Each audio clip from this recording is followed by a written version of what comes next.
ಇಳಕಲ್ ನಗರದ ಶ್ರೀ ವಿಜಯ ಮಾಂತೇಶ್ವರ ಮಠದ ಪ್ರಸಾದ ನಿಲಯದಲ್ಲಿ ಕರ್ನಾಟಕ ರಾಜ್ಯ ಮಕ್ಕಳು ಸಾಹಿತ್ಯ ಪರಿಷತ್ತು ಇಳಕಲ್ ತಾಲೂಕಾ ಘಟಕ ಉದ್ಘಾಟನಾ ಹಾಗೂ ನೂತನ ಪದಾಧಿಕಾರಿಗಳ ಪದಗ್ರಹಣ ಸಮಾರಂಭವನ್ನು ಹಮ್ಮಿಕೊಳ್ಳಲಾಗಿತ್ತು. ಸಮಾರಂಭಕ್ಕೆ ಹುಣಗುಂದ್ ಮತಕ್ಷೇತ್ರದ ಜನಪ್ರಿಯ ಶಾಸಕರಾದ ಶ್ರೀ ವಿಜಯಾನಂದ್ ಎಸ್ ಕಾಶಪ್ಪನವರು ಚಾಲನೆ ನೀಡಿದರು. ಕಾರ್ಯಕ್ರಮದ ದಿವ್ಯ ಸಾನ್ನಿಧ್ಯವನ್ನು ಶ್ರೀ ಮಣಿಪ್ರ ಗುರು ಮಹಾಂತ್ ಮಹಾಸ್ವಾಮಿಗಳು ವಹಿಸಿದರು. ಮಕ್ಕಳ ಸಾಹಿತ್ಯ ಪರಿಷತ್ ಅಧ್ಯಕ್ಷರಾದ ಎಂ ಅರುಂಧತಿ ಕಾರ್ಯಕ್ರಮದ ಅಧ್ಯಕ್ಷತೆಯನ್ನು ವಹಿಸಿಕೊಂಡಿದ್ದರು.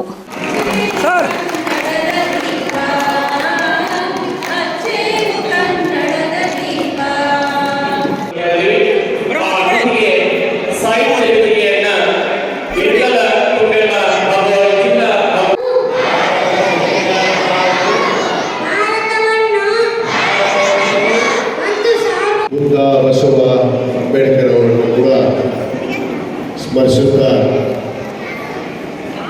ಇಂದಿನ ಮಕ್ಕಳು ನಾಳೆಯ ಬೆಳಕು. ಇಂದಿನ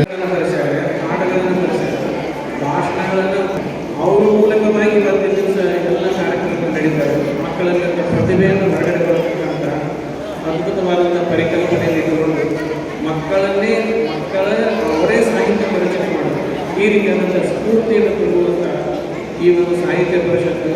ಅದಕ್ಕಾಗಿ ಮುಂದಿನ ದಿನಮಾನಗಳೆಲ್ಲ ಶಾಲಾ ಕಾಲೇಜುಗಳಲ್ಲಿ ಹೋಗಿ ಮಕ್ಕಳಿಂದ ಗಮನ ತೋರಿಸ್ತಾರೆ ಮತ್ತು ಮಕ್ಕಳ ಸಾಹಿತ್ಯ ಎಲ್ಲೆಲ್ಲಿ ಮಕ್ಕಳಿಗಾಗಿ ಏನು ಸಾಹಿತ್ಯ ಮಾಡ್ತಾರೆ ಅವರ ಮಕ್ಕಳಿಗೆ ಪರಿಚಯ ಮಾಡಿಸ್ತಾರೆ. ಇಂಥ ಕಾರ್ಯಕ್ರಮ ಮುಂದಿನ ದಿನಗಳಲ್ಲಿ ನಿರಂತರವಾಗಿ ಮಾಡುವಂಥ ಉದ್ದೇಶವನ್ನು ಇಟ್ಟುಕೊಂಡಿದ್ದಾರೆ. ಅದು ಯಶಸ್ವಿ ಆಗಲಿ, ಅದಕ್ಕಾಗಿ ಈ ಕಾರ್ಯಕ್ರಮವನ್ನು ಉದ್ಘಾಟನೆ ಮಾಡಿದ್ದಾರೆ. ಇದು ಶಾಶ್ವತವಾಗಿ ನಿರಂತರವಾಗಿ ನಡೀಲಿ.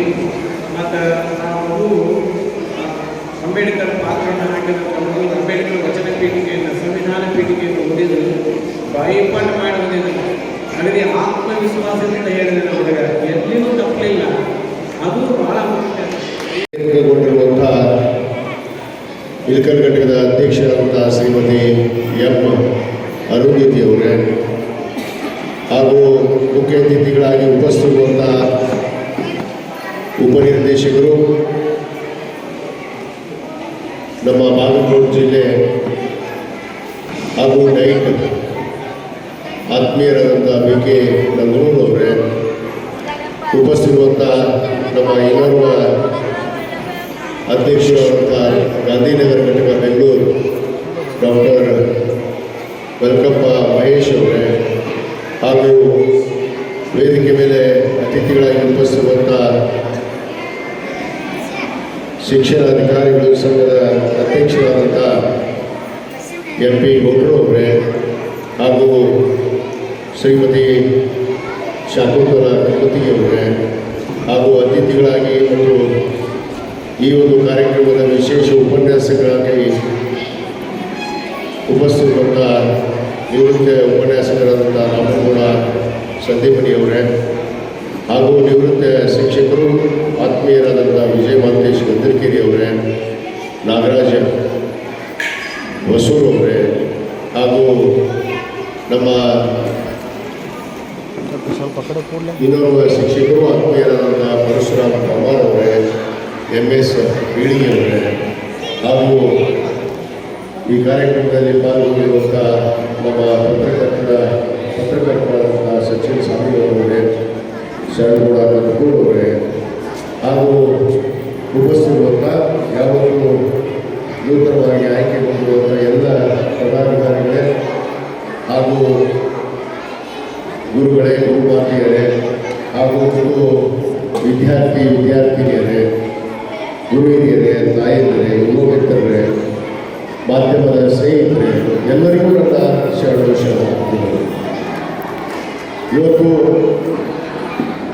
ಬಹಳ ಒಂದು ವಿಶೇಷ ದಿನ ಅಂತ ಭಾವಿಸ್ತೀನಿ. ಅದು ಕರ್ನಾಟಕ ರಾಜ್ಯ ಮಕ್ಕಳ ಸಾಹಿತ್ಯ ಪರಿಷತ್ತು ಇವತ್ತು ನಮ್ಮ ಇಳಕಲ್ ಘಟಕದ ಅಲ್ಲಿ ನೂತನವಾಗಿ ಇವತ್ತು ಪ್ರಾರಂಭಗೊಂಡಿದ್ದು ಒಂದು ಬಹಳ ಸಂತೋಷದ ವಿಷಯ ನಾವು ಮಾತನಾಡಲು. ಯಾಕಂದರೆ ಸಾಹಿತ್ಯ ಪರಿಷತ್ ಅಂದ ತಕ್ಷಣ ನಾವು ಕನ್ನಡ ಸಾಹಿತ್ಯ ಪರಿಷತ್, ಆ ವಿಚಾರಕ್ಕಾಗಿ ನಾವು ಕನ್ನಡದ ಬಗ್ಗೆ ಮಾತನಾಡುವಂಥದ್ದು ಸಹಜವಾಗಿ ನಡೆಯುವಂಥದ್ದು. ಅದು ವಿಶೇಷವಾಗಿ ಮಕ್ಕಳ ಸಾಹಿತ್ಯ ಪರಿಷತ್ತನ್ನು ಯಾಕಂದರೆ ಮಕ್ಕಳು ಅಂದರೆ ಈ ದೇಶದ ಭವಿಷ್ಯ ಬೆಳೆದು ಅಂತ ನಾವು ಹೇಳ್ತೀವಿ. ಯಾಕಂದರೆ ಒಂದು ಕಡೆ ಹೇಳ್ತಾರೆ, ಏನು ಮಕ್ಕಳ ಭವಿಷ್ಯವನ್ನು ರೂಪಿಸಬೇಕಾಗಿರುವಂಥದ್ದು ಇವತ್ತು ಒಂದು ಕಡೆ ಪಾಲಕರ ಜವಾಬ್ದಾರಿ ಇದ್ದರೆ, ಇನ್ನೊಂದು ಕಡೆ ಶಿಕ್ಷಕರ ಜವಾಬ್ದಾರಿ ಬಹಳ ಮುಖ್ಯವಾಗಿರುವಂಥದ್ದು. ಇವತ್ತು ಮಕ್ಕಳು ಅವರ ಪ್ರತಿಭೆ ಗುರುತಿಸಬೇಕು ಅಂತಂದರೆ ಅದರ ಕರ್ತವ್ಯ ಒಂದು ಕಡೆ ಪಾಲಕರು, ಒಂದು ಕಡೆ ಶಿಕ್ಷಕರು ಮಾಡಬೇಕಾಗುತ್ತೆ.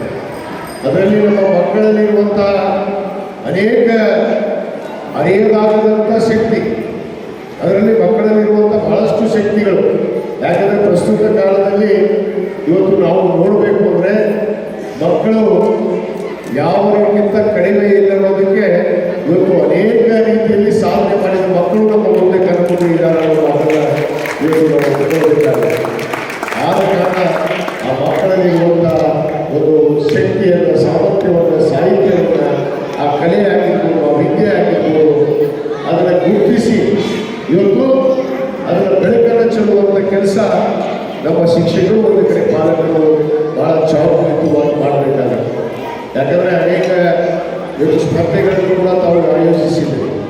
ಮಕ್ಕಳ ಏನು ಪ್ರಬಂಧ ಸ್ಪರ್ಧೆ ಇರ್ಬೋದು, ಸಾಹಿತ್ಯ ಇರ್ಬೋದು, ಕಲೆ ಇರ್ಬೋದು, ಆ ನಿಟ್ಟಿನಲ್ಲಿ ಆ ಮಕ್ಕಳ ಒಂದು ಪ್ರತಿಭೆಯನ್ನು ಗುರುತಿಸಿ ಇವತ್ತು ಇಡೀ ನಮ್ಮ ಏನು ಭಾರತ ದೇಶದಲ್ಲೇ ಇಡೀ ಕಡೆ ನಮ್ಮ ಇವರು ವರ್ಗದವರು ಹೇಳ್ತಾ ಇದ್ರು, ಜೊತೆಗೆ ಇವತ್ತು ಈ ರಾಷ್ಟ್ರಾದ್ಯಂತ ಇವತ್ತು ಮಕ್ಕಳ ಸಾಹಿತ್ಯ ಪರಿಷತ್ತನ್ನು ಪ್ರಾರಂಭ ಮಾಡಿದರು ಅಂತ ಕೂಡ ಹೇಳ್ತಾ ಇದ್ರು.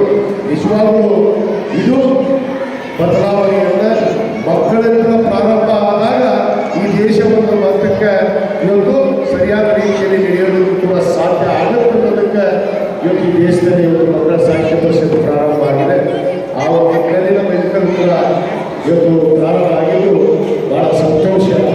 ಆ ನಿಟ್ಟಿನಲ್ಲಿ ಇವತ್ತು ಮಕ್ಕಳ ಪ್ರತಿಭೆಯನ್ನು ಗುರುತಿಸಿ ಇವತ್ತು ಅದನ್ನು ಅವರ ದಾರಿ ಉದ್ದಕ್ಕೂ, ಯಾಕಂದರೆ ಭಾರತ ದೇಶವೆಂದರೆ ಒಂದು ಭಾವೈಕ್ಯತೆಗೆ ಮತ್ತು ಏಕತೆಗೆ ಹೆಸರಾದಂಥ ದೇಶ, ಪ್ರಜಾಪ್ರಭುತ್ವ ರಾಷ್ಟ್ರ. ಇದೀಗ ತಾನೇ ನಾವು ಪವಿತ್ರವಾದ ಏನು ನಮ್ಮ ಡಾಕ್ಟರ್ ಬಾಬಾ ಸಾಹೇಬ್ ಅಂಬೇಡ್ಕರ್ ಅವರು ಬರೆದಂಥ ಸಂವಿಧಾನದ ಪೀಠಿಕೆಯನ್ನು ನಾವು ಓದೋದ್ರ ಮುಖಾಂತರ ನಾವೆಲ್ಲರೂ ಪ್ರಮಾಣವನ್ನು ಮಾಡಿದ್ದೀವಿ. ಯಾಕಂದರೆ ಪ್ರಜಾಪ್ರಭುತ್ವ, ಭಾತೃತ್ವದ ಜೀವನವನ್ನು ಇವತ್ತು ಜಾತ್ಯತೀತ ತತ್ವದ ಆಧಾರದ ಮೇಲೆ ಇವತ್ತು ನಡೆಯುವಂಥ ಮಕ್ಕಳಾಗಿ ಇವತ್ತು ಈ ರಾಷ್ಟ್ರದ ಘನತೆ ಗೌರವವನ್ನು ಹೆಚ್ಚುವಂಥ ಮಕ್ಕಳಾಗಿ ಬೆಳೀಬೇಕು ಅಂದರೆ ಇವತ್ತು ಭಾಳಷ್ಟು ಅವಶ್ಯಕತೆ ಇದೆ. ಆ ಮಕ್ಕಳ ಪ್ರತಿಭೆಯನ್ನು ನಾವೆಲ್ಲರೂ ಗುರುತಿಸೋಣ, ಅವರಿಗೆ ನಾವೆಲ್ಲರೂ ಪ್ರೋತ್ಸಾಹ ನೀಡೋಣ. ಆ ಮಕ್ಕಳಲ್ಲಿ ಇರುವಂಥ ಶಕ್ತಿಯನ್ನು ಈ ದೇಶಕ್ಕಾಗಿ ಅರ್ಪಿಸುವಂಥ ಕೆಲಸ ಮಾಡಬೇಕು ಅನ್ನೋದು ಮಾತನ್ನು ಈ ಸಂದರ್ಭದಲ್ಲಿ ಹೇಳ್ತಾ, ಇವತ್ತು ಇದರ ಉದ್ಘಾಟನೆಗಾಗಿ ನನ್ನನ್ನು ಕೂಡ ಬರಮಾಡಿಕೊಂಡು ಬಹುತೇಕ ನಮ್ಮ ಗಂಗಾಧರಗಳು ನಮ್ಮ ಎಲ್ಲ ಶಿಕ್ಷಕರು ಕೂಡ ಇಲ್ಲ ಬರಲೇಬೇಕು, ಇವತ್ತು ನೀವು ಕಾರ್ಯಕ್ರಮವನ್ನು ಉದ್ಘಾಟನೆ ಮಾಡಬೇಕು ಅಂತ ಅತ್ಯಂತ ಪ್ರೀತಿಯಿಂದ ನನ್ನನ್ನು ಬರಮಾಡಿಕೊಂಡು ನಾವೆಲ್ಲ ಗೌರವಿಸಿ ಈ ಒಂದು ಮಕ್ಕಳ ಸಾಹಿತ್ಯ ಪರಿಷತ್ತಿಗೆ ಈಗಾಗಲೇ ನಮ್ಮ ಅರುಂಧತಿಯವರು ಹೇಳ್ತಾ ಇದ್ದರು, ಏನು ಒಂದು ಮಕ್ಕಳ ಸಾಹಿತ್ಯ ಪರಿಷತ್ ಭವನ ಆಗಬೇಕು ಅನ್ನೋದು ಅವರ ಕನಸಿದೆ. ಅದನ್ನು ಖಂಡಿತವಾಗಿ ನಾವು ನೆರವೇರಿಸುವಂಥ ಕೆಲಸ ಮಾಡ್ತೀವಿ ಯಾಕಂದರೆ ಭಾಳ ಅವಶ್ಯಕತೆ ಇರುತ್ತೆ. ಯಾಕಂದರೆ ಮಕ್ಕಳಿಂದ ಪ್ರಾರಂಭ ಆದಾಗ ಬದಲಾವಣೆ, ಸುಧಾರಣೆ ಎಲ್ಲವನ್ನೂ ಕೂಡ ನಾವು ಈ ದೇಶದಲ್ಲಿ ಕಾಣ್ಬೋದು. ಆ ನಿಟ್ಟಿನಲ್ಲಿ ಇವತ್ತೇನೊಂದು ಏನು ಮಕ್ಕಳ ಸಾಹಿತ್ಯ ಪರಿಷತ್ ಭವನವನ್ನು ಇವತ್ತು ಇಲ್ಲಿ ನಿರ್ಮಾಣ ಮಾಡೋದಕ್ಕೆ ಖಂಡಿತವಾಗಿ ಜಾಗ ಹಿಡಿದು ಅದರ ಕಟ್ಟಡ ಭವನಕ್ಕೆ ಏನು ಅವಶ್ಯಕತೆ ಇದೆ ಆ ಅವಶ್ಯಕತೆಯನ್ನು ಖಂಡಿತವಾಗಿ ನಾವು ಒದಗಿಸುವಂಥ ಕೆಲಸ ಮಾಡ್ತೀವಿ ಅನ್ನೋ ಮಾತನ್ನು ಕೂಡ ಈ ವೇದಿಕೆ ಮುಖಾಂತರ ಹೇಳಿ ಮತ್ತೊಮ್ಮೆ ನಮ್ಮ ನೂತನ ಏನು